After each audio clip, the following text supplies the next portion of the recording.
Hello everyone, welcome back to my channel house लोग उड़ान। तो जो मेरे नए व्यूअर हैं मैं उनके लिए बता दूं कि मैं जबलपुर से बिलोंग करती हूं और मैं एमपी टेट वर्ग 3 की प्रिपरेशन वर्ग 3 और 2 की प्रिपरेशन कर ली हूं, जिसमें से वर्ग 2 में मैं साइंस सब्जेक्ट से हूं। और मैं एक हाउसवाइफ के साथ साथ एक बच्चे की माँ भी हूँ और अपने सपनों के लिए हर दिन छोटी छोटी कोशिशों के साथ में अपने गोल तक पहुँचने की पूरी कोशिश कर रही हूँ। तो आज का ये वीडियो छोटे छोटे कदमों की असली ताकत पर है, जो कि आपने थंबनेल देखा होगा। तो सबसे पहला पॉइंट, अगर मैं मेरे हर एक पॉइंट पर आप गौर करके देखिएगा, बहुत ही ज़्यादा बेनिफिशियल होगी हर एस्पिरेंट के लिए। और अगर आप एक गृहिणी है उसके लिए भी, हम कैसे टाइम मैनेजमेंट करें अपने छोटे छोटे अपने कामों को छोटे छोटे स्लॉट्स में डिवाइड करके। तो सबसे पहला क्वेश्चन है कि हम सभी को आलस्य बहुत ज़्यादा आता है, लेकिन हमने कभी अपने आप से ये क्वेश्चन नहीं किया कि आखिर में आलस्य आता क्यों है, हम टालते क्यों है कामों को, है ना। इसके पीछे का रीज़न कभी हमने नहीं पता किया। तो अगर हम सही क्वेश्चन अपने से करें तो हमारे पास आंसर भी आता है कि हम सब कुछ ना कहीं एक साथ करने की कोशिश करते हैं, इसीलिए हमारा माइंड काम को टालने के बहाने ढूंढने लगता है। हम आलसी नहीं है। अगर हम कुछ करना चाहते हैं, अगर कोई भी व्यक्ति पढ़ना चाह रहा है, वो एक नौकरी पाना चाह रहा है, तो वो आलसी नहीं हो सकता। उसके पीछे का रीज़न, उसके जो काम करने की स्ट्रैटेजी है ना, वो गलत है। वो अगर आप उसे आप ये नाम दे देते कि अरे ये आलसी है, आलसी नहीं है। अगर वो आलसी होता तो वो कभी ये सोचता ही नहीं कि मुझे कुछ जीवन में करना है। अगर कोई भी व्यक्ति अपने जीवन में कुछ करने के बारे में सोच रहा है, मतलब वो आलसी नहीं है। वो काम को टाल सिर्फ इस वजह से रहा है क्योंकि वो काम को करना कैसे है, तरीका सही से अपना नहीं रहा है ना। तो हमें क्या करना, सबसे पहले तो हमें पता चल गया ना कि आलसी हम नहीं हैं, है ना। हमारे काम करने का तरीका गलत है, इस वजह से हम कामों को टाल रहे हैं। तो हमें करना क्या है, हम सबसे पहली गलती क्या करते हैं कि हम सब कुछ एक साथ करने की कोशिश करते हैं, है ना।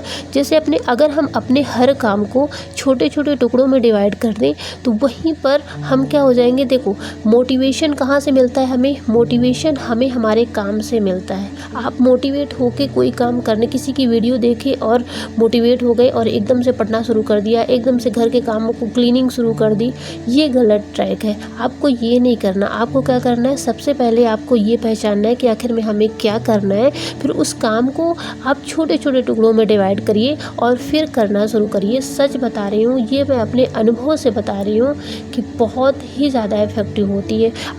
मैं एक उदाहरण दूँ आपको। आपने एक बांस का पौधा देखा होगा, उसकी ग्रोथ ना 2 से 3 साल तक बहुत धीमी गति से ग्रोथ करता है।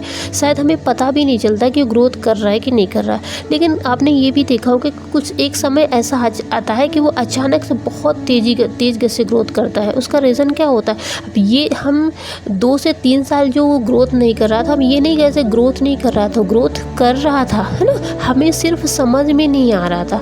वो 2 से 3 साल वो हर दिन अपनी जड़ों को मजबूत कर रहा होता है और एक समय ऐसा आता है जब वो बहुत तेज़ी से ग्रोथ करता है और सबको दिखता है ना। तो हमें भी वही करना है। और ये जो छोटी छोटी आदतें हम डालते हैं ना, इसमें देखिए अपने आप पर भरोसा रखना होता है। अपने आप पर अगर हम भरोसा नहीं रखेंगे ना तो हम आगे नहीं बढ़ पाएंगे, है ना। दूसरी चीज़, अपने आप में ये भरोसा रखना है कि मैं कर लूँगी, मैं जो कर रही हूँ मैं आराम से वहाँ तक, अपने गोल तक पहुँच जाऊँगी, है ना। स्टार्टिंग में देखो हमें कोई भी प्रोग्रेस नहीं लगेगी, हमें ये लगेगा कि हम जो कर रहे हैं ना उसमें कुछ भी नहीं हो रहा। हम जहाँ से हमने स्टार्ट किया था हम वहीं पर हैं। लेकिन ये हमारी गलत फहमी होती है, हम हर दिन आगे बढ़ रहे होते हैं, ठीक। इसका पॉजिटिव रिजल्ट मिलता है, लेकिन इसके लिए हमें सब्र करना पड़ता है। अगर हम थोड़ी सी सब, देखो हम गवर्नमेंट अगर जॉब की प्रिपरेशन कर रहे हैं तो ऑलरेडी हमारे अंदर पेशेंस होना बहुत ज़रूरी है, क्योंकि ना तो गवर्नमेंट टाइम से वैकेंसी निकालती है, और अगर हम हाउसवाइफ मदर के साथ में स्टडी कर रहे हैं तो ना तो हमारे पास 10-10 घंटे का समय मिलता है। तो हमें ऑलरेडी 2 से 3 साल प्रिपरेशन के लिए चाहिए, जबकि हम छोटे छोटे कदमों के साथ शुरुआत करेंगे और बहुत ही अच्छे तरीके से अपने सिलेबस को कवर करेंगे, अपने गोल तक बहुत ही अच्छे तरीके से पहुँच पाएंगे। ठीक है ना। तो आपको करना क्या है, आपने ये समझ लिया होगा कि हमें आलस्य क्यों आता है। क्योंकि हम हर सब कुछ एक साथ करने की कोशिश करते हैं और जो हमारा दिमाग होता है वो थक जाता है पूरी तरह से। उसको ये लगने लगता है कि अरे इतना सारा काम हम कैसे कर पाएंगे, और फिर वो धीरे धीरे काम टालने के बहाने ढूंढने लगता है और हम किसी भी काम की शुरुआत नहीं कर पाते हैं। तो आज से आपको क्या करना है, आज से अपने काम को पहचानना है कि आखिर हमें करना क्या है, फिर उस काम को हमें टुकड़ों में डिवाइड करना है और फिर हर दिन की टू डू लिस्ट बनानी है और सिर्फ फोकस करना है कि हमें सिर्फ और सिर्फ इतना आज के दिन पर फोकस करना है। हमें बाकी लंबे समय पर फोकस नहीं करना, हमें सिर्फ ये देखना है कि आज हम क्या कर सकते हैं। ओके, सबसे बड़ा आलस्य हमें उठने में आता है, सबसे बड़ा टास्क है ये। आलस्य का सबसे बड़ा उदाहरण दे रही हूँ। सबसे पहला इसके लिए ना मैं आपको कुछ टिप्स देती हूँ, आप इन्हें फॉलो करिएगा और बताइएगा कि आपके लिए कौन सी टिप्स काम कर रही है। पहला 5 मिनट्स रूल्स। आप ये अपने आप से कहिए कि सिर्फ 5 मिनट के लिए उठना है, फिर हमें सो जाना है और उस 5 मिनट में आप इतने अलर्ट हो जाओगे कि आप आसानी से उठ पाओगे। दूसरा, अलार्म को दूर रखना। थर्ड लाइन आपको बोलनी है, आप बस बुक ओपन करके बैठना है, हमें पढ़ना नहीं है ना। इतने में आप बुक ओपन करके बैठ जाओ और सच बता रही हूँ आपकी नींद खुल जाएगी। चौथा पॉइंट, बस बेड में बैठे बैठे 2 मिनट की स्ट्रेचिंग करनी है, फिर सो जाना है। आप ये लाइन बोलोगे, 2 मिनट स्ट्रेचिंग करोगे, आपकी नींद खुल जाएगी। पाँचवा, माइंड थॉट्स के जस्ट अपोजिट वर्क करना है। जो आपका अगर दिमाग कहता है कि चलो और सो लेते हैं, तो आपको बोलना है नहीं हमें उठना है। अगर दिमाग बोलता है कल पढ़ेंगे, तो आपको बोलना है नहीं आज पढ़ना है। मतलब जस्ट अपोजिट वर्क करना है। और आप ये 5 में से आपके लिए कौन सी बेनिफिशियल रही सुबह जल्दी उठने की टिप्स में, आप मुझे कमेंट करके ज़रूर बताइएगा। तो मिलते हैं नेक्स्ट वीडियो।